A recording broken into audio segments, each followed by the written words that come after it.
Upbringing has an indelible impact on the formation of an individual. My journey began under the tutelage of my father. He was my sole guardian until the age of 14. My mother decided to relinquish her role as a parent and left us.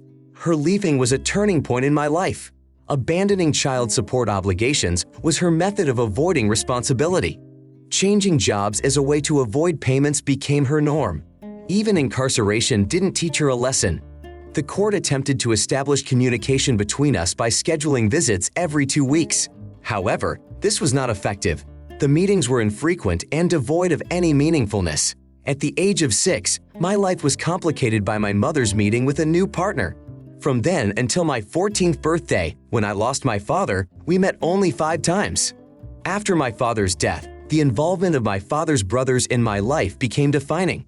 My mother and her new family showed no desire to take me in despite interest from her husband. The relationship with my uncles became a foothold for me. They showed me that my presence in their lives mattered. Mother continued to remain aloof from my life. Mother's new husband tried to intervene by offering me a place in their home. His attempts were strongly rebuffed. One Father's Day, he said I was missing out on a lot and tried to blame my father, but my saying that he had no right to talk about my father, who was better than his wife, became his limit.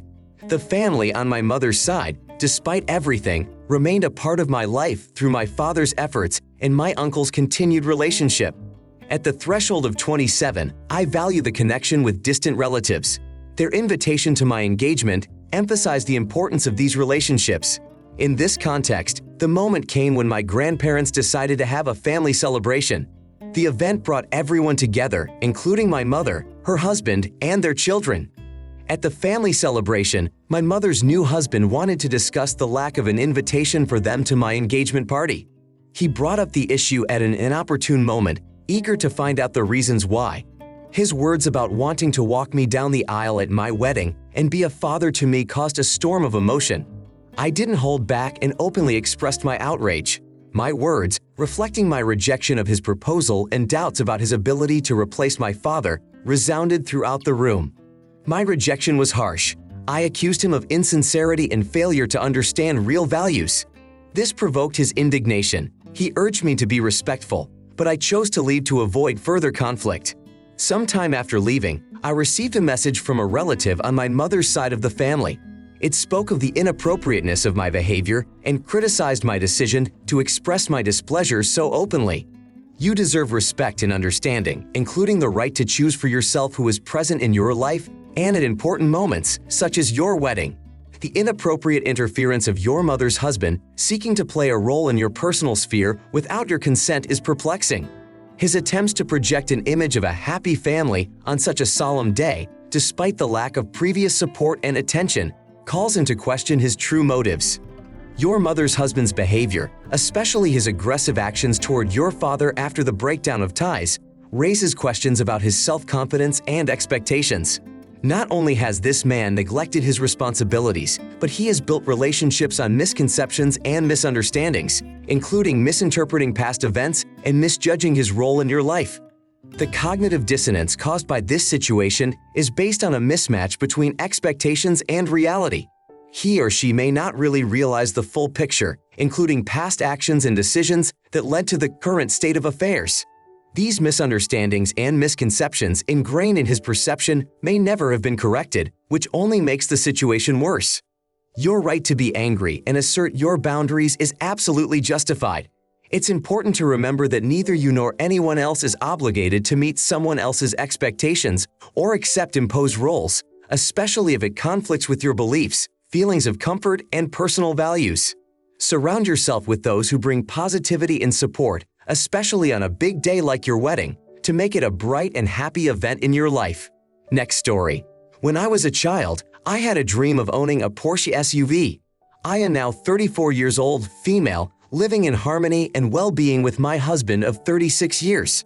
We both earn enough, with our joint incomes exceeding $300,000, which is significantly higher compared to each of us individually. My childhood was spent in poverty, in a family of disadvantaged migrants with no education. Despite this, I worked hard with minimal support. I completed school and successfully progressed in my career from an early age. Seeing my best friend's life, I felt envious of his loving parents, warm home, and the sense of security he possessed. I longed to be like his mother, an exceptional woman who showed open love for her children and was actively involved in their lives. She, like many wealthy women of the time, drove a Porsche, which cemented my desire to own one. I don't consider myself a materialistic person. Luxury and brands don't play a significant role in my life.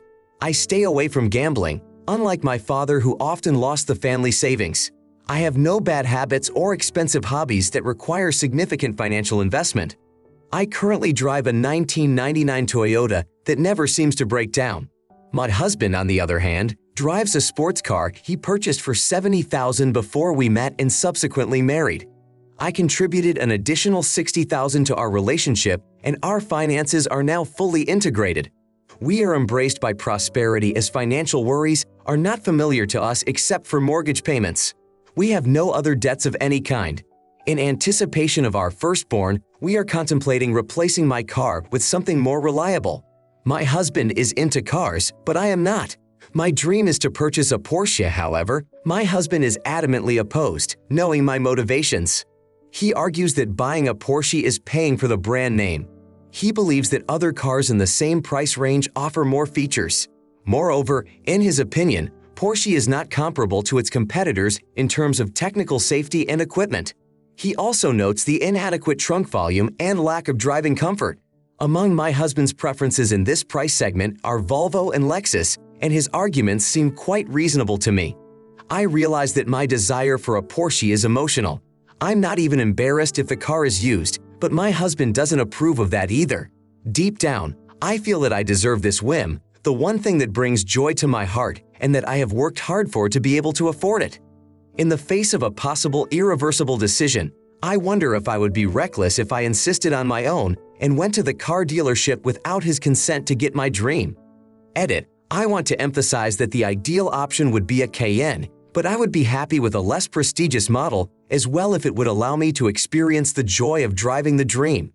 As a car enthusiast guy, I have to express my opinion. A choice based on a desire to be like the mother of a friend from the past is not a compelling argument for buying any luxury item, including a Porsche.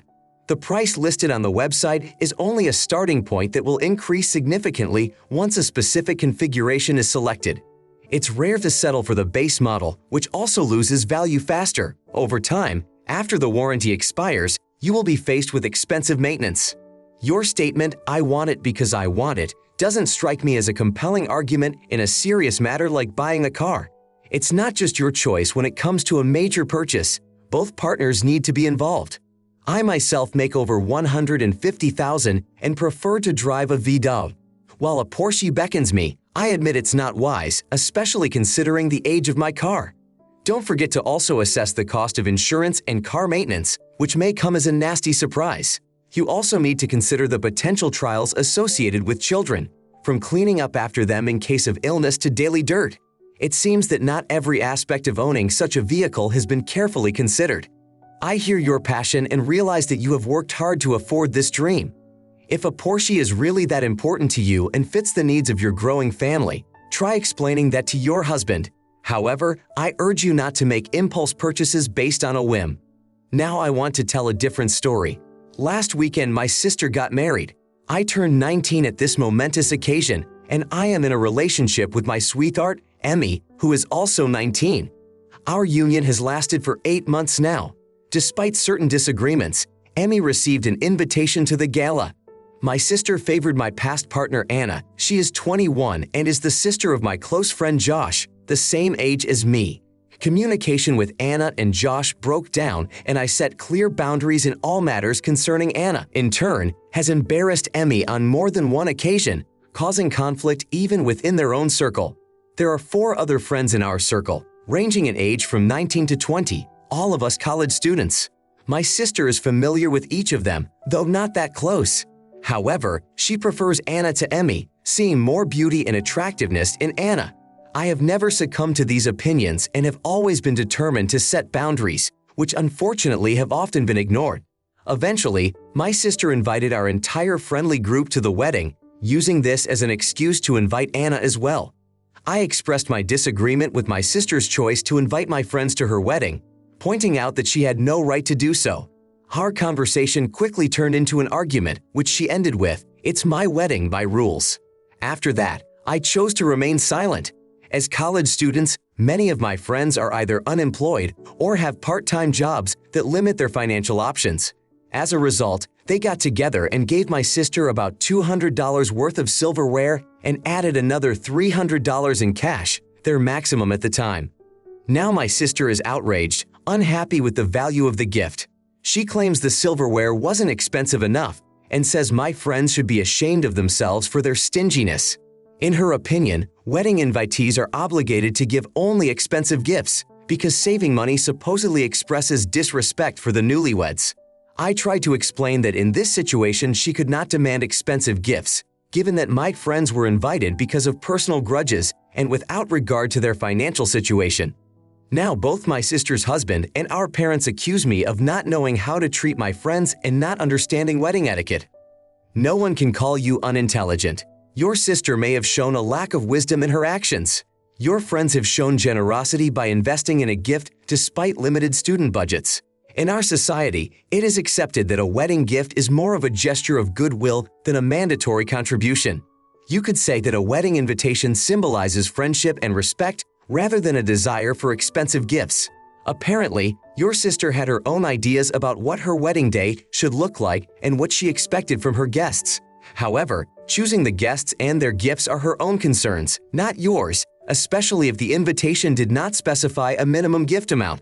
Expecting specific gifts or a certain amount of money, perhaps even suggesting ways to transfer money, may seem a bit inappropriate. Your sister should appreciate any gift, as it is a sign of attention and participation in her important event. The friends who donated $500 were indeed generous given their financial situation. They were not close to your sister or her chosen one, which makes their participation even more valuable. However, the assumption that your sister invited your friends solely because of Anna may be flawed. There is no convincing evidence of this motive in your narrative, other than the fact that your sister sympathizes with Anna more. If your sister really wanted Anna at her wedding, she could have invited her directly, following her own rules and preferences for the celebration. My next story. I enjoy camping, especially on weekends. My wife, unlike me, has never shared this passion and rarely accompanies me. There is also a division among my children. One of them is not keen on these adventures, while Emma, a daughter aged 25, and Mike, a son who is 28, enthusiastically share my passion. We have family camping trips several times a year.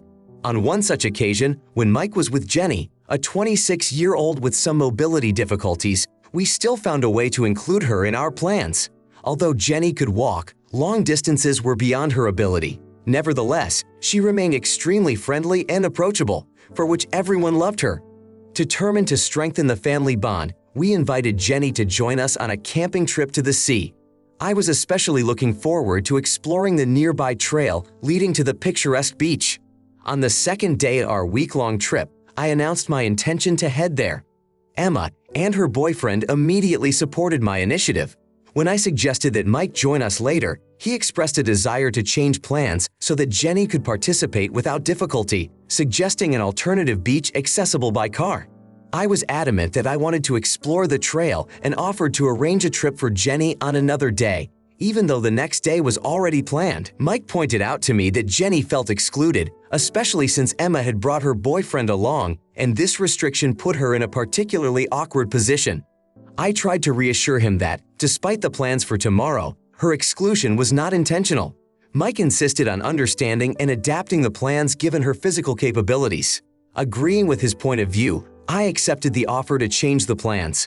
To my surprise, the next day my other son expressed a desire to join the hike, and the four of us set off. The entire trip, Mike and Jenny were reticent to communicate, and when I suggested a trip to another beach, Mike seemed disappointed by my suggestion. The situation was complicated and I was left feeling misunderstood. Your actions don't make you an idiot. Mike and his girlfriend could spend time together, which is not critical. It's just one day as part of your trip. There was no purpose to plan it to the exclusion of her. This situation is a part of Mike and his girlfriend's life that they will have to face. Spending a day together is not the point. However, the claim that you acted like an idiot is debatable. You invited her on a trip and then chose an activity she couldn't join without discussing it beforehand. By turning your son down because you wanted to go camping, you're questioning the idea that a family trip should accommodate everyone's wishes. Perhaps there was a solution. Take everyone to the beach and then go camping with those who wanted to go. That way, Jenny could enjoy the beach and you could enjoy the hike with those who wanted to join. Your son tried to make Jenny feel included and you immediately said no. Over the course of a 7-day trip, you don't have to all do everything together every day. You can't expect the entire trip to revolve around one person. Jenny wasn't the only one who was left out. There were others who were also left out of some of the activities. To summarize, Mike and Jenny may have taken the situation too emotionally, like a child who gets upset if they don't get what they want. A story that really surprised me. My wife and I are in our early 30s. We met 10 years ago. She has always strived to achieve her goals, no matter what the circumstances. This quality in her particularly attracted me. I grew up in a wealthy family, while my middle-class mother faced some difficulties after the death of my father. We settled down with a family and currently have a young child and a second child on the way. Both of us work while our daughter is in the care of my recently retired mother. My wife compensates her mom for taking care of our daughter. However, she expressed a desire to become a homemaker, which I could not agree to, preferring that both parents continue to work to increase the family income. My wife suggested that she could provide for the family on her own, but I still objected. Again, she expressed her desire to devote more time to the kids and be active on Instagram as one of the popular moms. I promised to think about her suggestion. In response to my doubts, she offered to take on a part-time job, but cautioned against taking on additional responsibilities around the house since she planned to work on Instagram. I tried to explain that the initial income from such activities will be low, which caused her to cry and reproach me. Discussing the situation with friends, I heard the opinion that it is not worth taking on the financial burden alone, although I realized that my position may be wrong. Edit. One of the most common questions I receive concerns the reasons why the cost of childcare falls solely on my wife's shoulders. The answer to this question has to do with the income difference between us. My wife earns less than I do, which determines our approach to sharing financial responsibilities in the family. We do not adhere to a strict rule of dividing expenses equally. This makes it easier for my wife to take care of smaller bills. For example, she pays my mother $100 for the care of our children. The amount is limited to that figure because my mother does not agree to accept more. Thus, my wife endeavors to provide the necessary care for our 2 children by investing her own money. Raise your children, give them quality time and dedicated attention. Capture their moments of happiness, even if they are just minor scrapes. There are those among us who strive for the image of the perfect mom on social media, especially on platforms like Instagram. They are capable of doing a lot to achieve that image, even if it means sharing their children's private moments with a wide audience online. In these moments, it seems like the world has lost its bearings, causing wonder and questions about what is happening to our society. Many question the appropriateness of such actions, emphasizing that publishing children's personal lives online may not be the best idea.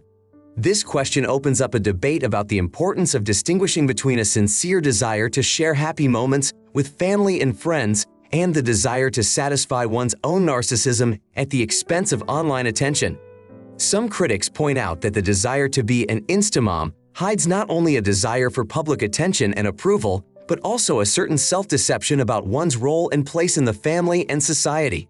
Such actions provoke reflection on what kind of world we live in and what values we prioritize. She is indeed an intelligent and motivated woman. Her choice to stay at home is not driven solely by economic considerations related to daycare costs, nor is it solely by a desire to be closer to her children. Her motivation is hidden in her desire to conform to a certain image of an Instamom that she considers ideal. In a world where every day presents new challenges, she is searching for her place, striving for a certain lifestyle that she believes should be immortalized and shown to the world through social media. Her ambition translates into a desire to create and maintain the image of the perfect mother, actively participating in the lives of her children and sharing these moments with her followers. She lives in the belief that her choices and path is what makes her happy and fulfilled, despite all age stereotypes and societal expectations. Within her desire to be a role model lies a deep desire to be recognized, validated, and perhaps even admired in a virtual space. She goes through life exploring the boundaries of her reality, trying to combine motherhood with modern technology and a lifestyle that allows her to express herself and her interests through social media.